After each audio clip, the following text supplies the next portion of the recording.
Hello and welcome to week 5 of Communication Conflict Resolution. I'm your instructor, Michael Betker. This week, we're going to tackle another round of stuff regarding power. And in particular, two articles, one you've already probably read, one you're about to read. The first is Where Does Power Come from last week, and then, of course, The Power of Talk. So here's how it shakes out for week 5, things to make and do. Obviously, start out by watching this video, which will help kind of fill in the blanks on things that you've read.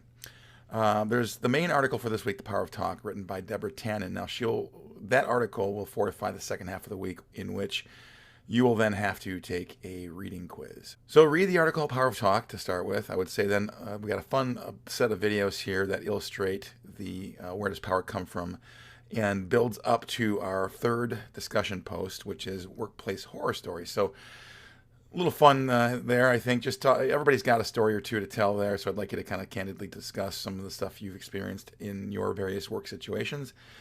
So have fun with that. Obviously, we'll do that. And then I'd like you then to shift gears here, and we'll watch something a little more serious regarding gender. And Deborah Tannen kind of tackles that. I've got a couple videos that are queued up for you guys there, roughly 8 minutes apiece, that help kind of build in some more detail around the article itself, The Power of Talk.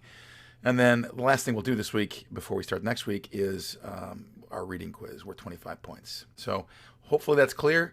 Obviously, if you have any questions about what we're doing this week, shoot me an email and I'll try to respond as quickly as possible. All right, let's move forward here. So wrapping up, we want to talk about, remember we talked about coactive versus coercive power. And we had a lot of discussion around that from our last session. This quote here from Harry Brown: the coercive power of government is always a beacon to those who want to dominate others, summoning the worst dregs of society to Washington to use that power to impose their will upon others. And often you see this coercive power being wielded in Washington. So that's kind of what he's talking about there. It really attracts all the worst sort of side of people when it comes to that. And nobody embodies that better than Frank Underwood. If you've ever seen House of Cards, it's a Netflix series. And if you have Netflix, you can easily go and watch a couple episodes and get a feel for this. But I've also curated a quick little clip for you to give you an understanding of who Frank was and kind of what he embodies. But he really is this Machiavellian character.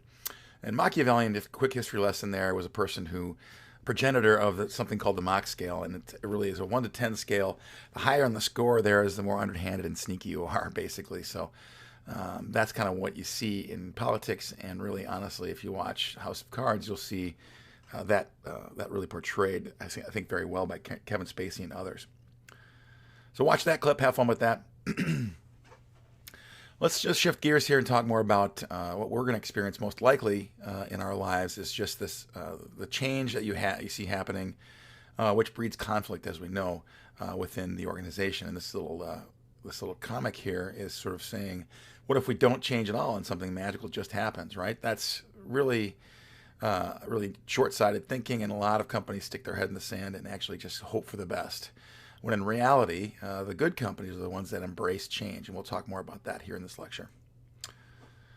So shift happens, as we know, right? So that's, borne out in some of the studies you've seen, or we've seen, rather, in some of the readings. But long-term longitudinal studies in numerous industries, including glass and cement manufacturing and other places, have concluded that shift does indeed happen, and innovation often involves obtaining the power and influence to overcome resistance to change. So in other words, people come in a lot of times as change agents into various organizations to create change and to, essentially a lot of times it means heads are going to get cut, or people are going to lose their jobs, where changes are going to happen that are not going to be in the short term pleasant in some cases. Now, some cases they're pleasant, but in most cases you see people coming in with the name hacksaw. So the most successful firms maintain a workable equilibrium for several years, but are also able to initiate sharp, widespread changes when their environments shift.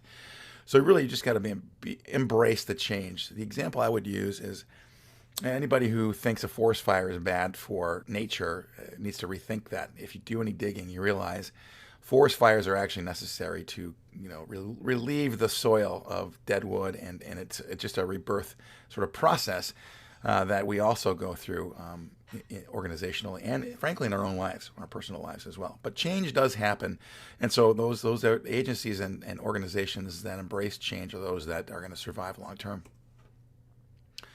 So where does power come from? And really the book this article actually talks about two places This is the formal piece and the personal piece. And there's personal characteristics and situational factors that are really the primary two factors. So power really is described as the capacity for A, in other words, let's say you have a boss and your job, to influence you. So he's A, you're B, your behavior, so that B does things, you do things that you would not otherwise do. For example, stay late and get that report done, or drive somebody to the airport even though you don't have the time to do that kind of thing. So either way, that's a good example of how power gets wielded. On the right-hand column here, you've got both formal and personal examples. On the left-hand side, coercive, reward, and legitimate power, stuff we talked about last week, make up formal power, and the personal power is more expert power. In other words, I have expertise in a section or a piece of the business that I can actually weigh in on better than anybody else. Or something called referent power, and we used the J.J. Watt example last week. Referent power is really star power or charisma. So two sides of it, right? So you get personal power and instructional situational power. And personal power is obviously just your own, the effect you have on people when you come into an organization. And there's more on that in the coming slides here. But on the right-hand side, structural situational power, and we've talked about that already, but that's essentially, again, just your position and place in the organization. So very interesting when you come to an organization and you meet people for the first time. People don't tend to look past you as a person. So this is really a point in time when charisma and your first affectations of people are really strongly felt, most strongly felt. That's so true. When you start a job, obviously, it's less about the structure of things. It's more about your personal charisma and your ability to make connections with people in the organization. Even when we know that the behavior people exhibit is strongly affected by situational factors, we readily make attributions and evaluations about others based on that behavior and over-attribute power to personal characteristics. So if you come in with a certain thought and you have a certain look, let's say you're pretty sharply dressed and you're pretty confident and you exhibit some charisma, people invariably will start thinking, gosh, this person's really got the tiger by the tail, and will have a short sort of windfall of sorts with personal power. So that is a good example of charisma. And if you look through history, here on the right-hand side, you see some pictures of some folks. Gandhi, of course. Bono is one more recently. You see who has done quite a bit of things in the public eye beyond his music. Of course, John Lennon and others. You got MLK and just a bevy of people who really have charisma. And how that's defined in the article is it's an endowment with the gift of divine grace. So these leaders obviously demonstrate an ability to lead lots of people in times of crisis. So we'll get some examples here. One of my favorite examples coming up here is Winston Churchill. But charismatic leaders create emotional bonds with others rather than purely instrumental. So it's, through thick and thin, no matter what happens, you're able to cultivate this relationship that allows people to kind of follow you along and create change. So I mentioned Churchill here. I love this story. If you want to watch a movie, I know I've told you before I'm a movie person, but most recently I watched Churchill, basically just called Churchill, and it starred, I think, Johnny Depp as Churchill, and he did a really wonderful job. And it's a small section of time there where they go through kind of the period of time when England was really the last stop for Hitler and his armies, and they held out through grit and determination, but not without the help and the strong help of Winston Churchill, who said, if you have enemies, good. That means you've stood up for something in your life. And if you watch the movie, if you learn about his life, you realize he had a lot of opposition throughout his career in Parliament, where he did not have a lot of friends there. And he had a very hard-line sort of approach to things, and obviously said things like, never, never, never give up. And also, if you're going through hell, keep going. One of my all-time favorite quotes. Just keep going, man. So that's charisma, a good example, I think, of that. And that is something we can wield personally as well within our own lives. So kind of putting some nuts and bolts to this, personal traits characterizing effective political actors. So in other words, some of the things that you might have found with Churchill and other good leaders.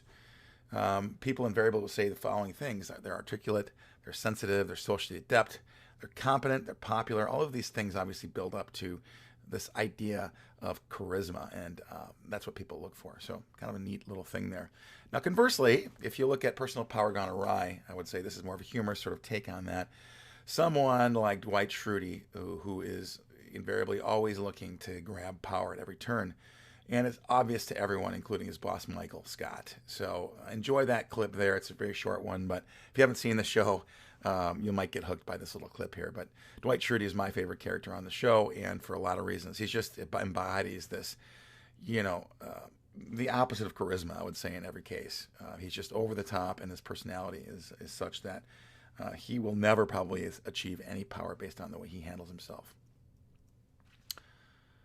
Something called fundamental attribution error. I want to talk about that. So essentially what that means, and if you ever drew this clip here, this picture, shows it. I experience this quite often. I kind of catch myself when I do it, but whenever you see somebody driving, like just yesterday, I had somebody cut me off. I laid on the horn just to let them know. And I was a little upset, a little perturbed, but then I said, oh, perfect. Just, I've done that too, right? So I quickly empathized with that person and was not mad. Some people, on the other hand, kind of have more of an angry result.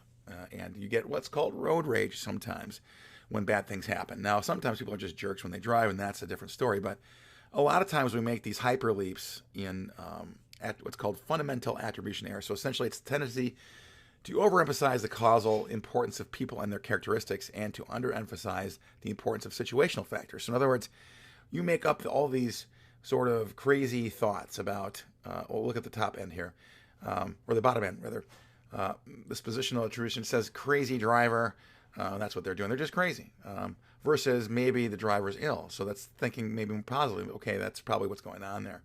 On the bottom hand again, of course, unfavorable reaction. Speed up and race past one another, driving, craning to give a dirty look. And I've done that. And be honest, I've done that before. Or course, the talent reaction, which I've tried to cultivate, and more I'm able to do that, is to proceed cautiously, allowing the driver a wide berth. So again, it just comes down to your perception, and perception is reality. Now, there's this thing called Occam's razor, which is not anywhere in your text or anything else, but I want to share that with you. It's the simplest solution is often the best. So really, is it because this person has some sort of secret vendetta against you, or is it just because this person maybe is not paying attention, or maybe they're sick, maybe they're drunk? Either way, giving wide berth is probably the best rule of thumb there, and it's not some conspiracy that you may have cooked up in your brain. So that's fundamental attribution error. All right, so breaking down situational sources of power, they often result from being in the right place at the right time, by being in a position of authority. Obviously, if you ever watch Game of Thrones, it's all about power and authority in every situation. It's all about who's the hand of the king and who has been born into authority. So essentially, that's what happens a lot of times. Is you're being in the position of authority already. By being in a position to resolve uncertainty is another example of that, and by being in a position to broker among various subunits and external factors. So power goes up and down the spectrum there, but the main point here is people are rarely randomly assigned to their situation. It's often just something that they're born into or given. Another humorous clip here. Sorry, I'm full of these this week here, but another one of my all-time favorite movies is Office Space. It's a little old, but it's certainly still, I would say, very much a great satire about what it's like to work in corporate America. And this scene here you're going to see is really related to change. And like we talked about in the beginning, companies come in to ask to look under the hood of a company to see what's going on from a productivity standpoint. And this is one person here they have in their sights. So it's a humorous sort of look at that, but it's sort of asking tough questions about how that person's day goes and how they work within their position and how they manage resources. So enjoy that little clip. Situational sources of power. So I'll just read this here. Consider the power sometimes held by purchasing agents. So I've had this experience in my past. Purchasing agents do have a lot of power, and they often stand between others in the organization and can hold up projects, frankly, with their step in the process. And oftentimes companies force or require that you run your purchasing through these purchase people, these agencies, or these agents rather. So, thinking about that, obviously that's power, right? That's the ability to kind of hold back what's going on. So some were able to leverage their intermediary position at the expense of departments with greater formal status and authority.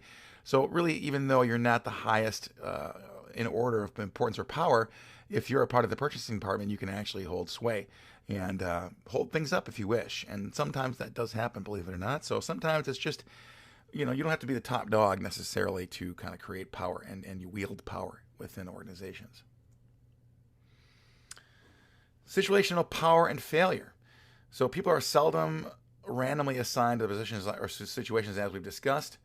And here's the dark side of that. Now, I've had this happen to me before. I had a boss I didn't get along that great with, and she set me up in positions that she thought I would fail. Now, I overachieved there and was able to do well in any position or anything she gave me, so that didn't work really to her plan. Now,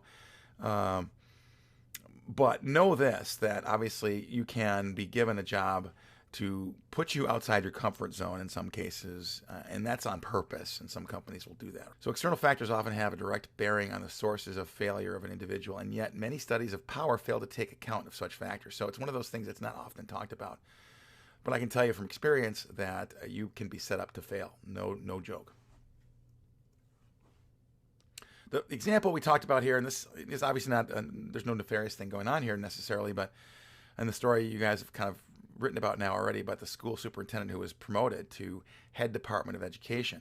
Now, in her role as the school superintendent, she was very successful, right? She was able to create relationships and really thrived in that position. But when she got promoted, she was promoted outside of her comfort zone, and the same sort of tactics she used when she was school superintendent at the new position, more broader governmental position, she was not able to have as much success.